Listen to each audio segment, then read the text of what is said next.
రాష్ట్ర ప్రభుత్వం మొక్కజొన్న కొనుగోలు కేంద్రాలు ఏర్పాటు చేయాలని చెప్పేసి ఈరోజు అనంతపురం జిల్లా బుక్కరాయ సముద్ర మండలం బోడగాని నుండి తాడిపత్రి హైవేలో దాదాపు అర్ధ గంటకు పైగా రైతులు రాష్ట్ర మొక్కజొన్న రోడ్డు మీద పోతే ఆందోళన చేశాం.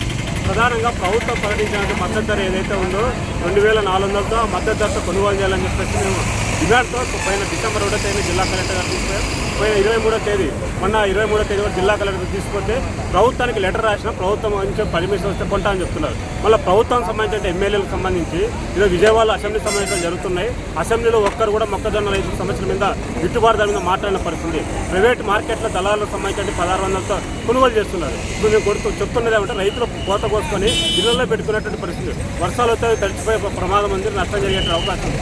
మన ప్రభుత్వం రైతులకు సంబంధించిన పండిన పంటను ప్రైవేట్ వ్యాపారస్తులు అమ్ముకున్న తర్వాత కొనుగోలు కేంద్రాలు పెట్టడం వల్ల అది ప్రైవేట్ వ్యాపారస్తులకు ఉపయోగపడుతుంది తప్ప రైతులకు ఉపయోగపడదు.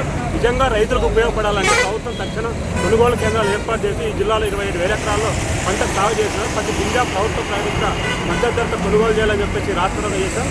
జిల్లా సంబంధించిన వ్యవసాయ అధికారులకు సంబంధించిన ఏఓ గారు వచ్చి మేము వచ్చే 15 రోజుల సమయం లోపల కొనుగోలు కేంద్రాల మీద స్పష్టమైన ప్రకటన చేస్తాం, కొంటామని చెప్పేసి హామీ ఇచ్చినారు. ఇప్పటికైనా ప్రభుత్వం తీసుకొని తక్షణ కొనుగోలు కేంద్రాలు ఏర్పాటు చేయాలని చెప్పేసి కోరుతాం. లేకపోతే 15 తర్వాత పెద్ద ఎత్తున రైతులు రోడ్డు ఎక్కడానికి సిద్ధమవుతారు. దానికి రాష్ట్ర ప్రభుత్వం బాధ్యత వహించాలని చెప్పేసి ప్రభుత్వం డిమాండ్ చేస్తాం. అదే ఈ జిల్లాలో ఉన్నటువంటి ప్రజాప్రతినిధులు పంటలకు సంబంధించిన గిట్టుబాటు ధర మీద అసెంబ్లీలో మాట్లాడాలని చెప్పేసి మేము రైతు సంఘంగా ప్రభుత్వాన్ని కోరుతున్నాం.